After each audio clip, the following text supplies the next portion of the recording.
My name is Emily Marks. I'm an artist who makes special one-of-a-kind books. Come view my latest pop-up dollhouse in which women and their roles in society are featured. I am a student of literature as well as a fine artist, and I combine these two interests in my book named In the Rooms the Women Come and Go. The book opens like a conventional book, but as it bends, aided by a flexible spine, 6 magnets embedded under the book cloth of the front and back covers pull towards each other.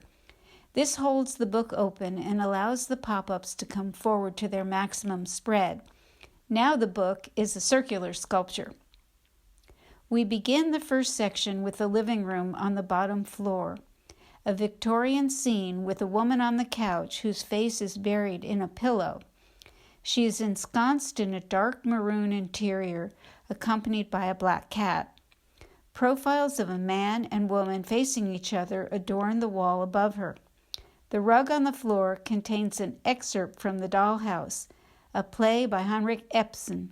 In the 19th century play, the heroine Nora defies her husband and leaves home to find herself. Moving up the staircase, a picture of Marmee and her daughters from Little Women by Louisa May Alcott hangs on the wall. In an essay by Virginia Woolf, she declared that in the 19th century, a woman lived almost solely in her home and in her own emotions. She also argued, therefore, that a woman needed a room of her own to fulfill herself. I chose that idea to show a room upstairs peopled by women who worked at home as artists. The second floor shows pictures of Virginia Woolf over a desk and typewriter, and her talk about women needing a room of their own is the wallpaper. Other artists in pictures are Frida Kahlo, painting a self-portrait, Alice Neel poses in front of her nude portrait, Yayoi Kusama, the Japanese artist who is driven to paint and sculpt polka dots, and Louise Nevelson, the sculptor. Each of these women often worked in obscurity and poverty, some using their homes as studios. The second section moves to the bedroom on the first floor. For the writing on the bed, I chose the famous quote from James Joyce's novel Ulysses, called Molly's Soliloquy, where she says, "First I put my arms around him, yes, and drew him down to me so he could feel my breasts, all perfume, yes, and his heart was going like mad, and yes, I said, yes, I will." Olympia, the painting by Edouard Manet, is the title of the painting over the bed. The rug is a compilation of books about sex, where women are main characters, and the picture in the mirror over the dressing table is of Cupid and Psyche. Upstairs is quite the opposite of the bedroom. I've named it the horror room. Women are often victims in horror literature. The bed is set aflame in Jane Eyre, and The Woman in White is thought of as the first detective novel. The wall covering is from the long short story The Yellow Wallpaper by Charlotte Perkins Gilman, whose theme is how a woman trapped in a room to recover from childbirth becomes sure that there are malign forces behind the wallpaper. The third section begins with the bathroom.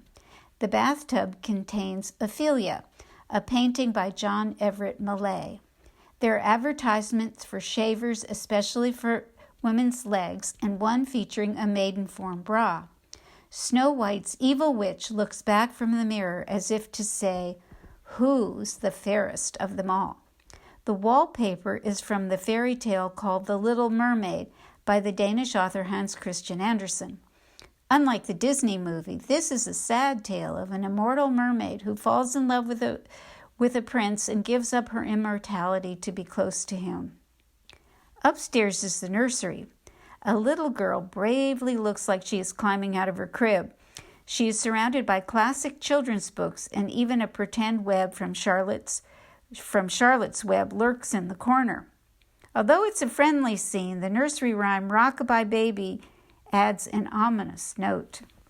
The last section shows the kitchen on the lower floor.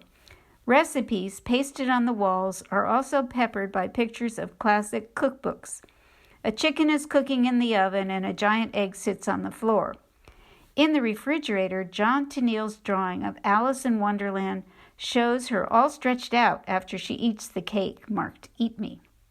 On the top of the refrigerator is a reference to another book, Go Ask Alice, about two teenage girls who become involved with drugs. Upstairs is the room for poor women. The centerpiece is a fire on a dark floor. On the walls are pictures of book covers that are about women who struggle to get free of poverty, many of whom are from other countries or cultures. The quote on the wall is from Sojourner Truth, an African-American woman. Her best-known speech was delivered extemporaneously in 1851 at the Ohio Women's Rights Convention in Akron, Ohio. I excerpt it for the wall. That man over there says that women need to be helped into carriages and lifted over ditches and to have the best place everywhere. Nobody ever helps me into carriages or over mud puddles or gives me any best place. And ain't I a woman? Look at me. Look at my arm.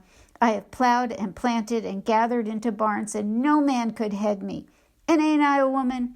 I could work as much and eat as much as a man when I could get it, and bear the lash as well.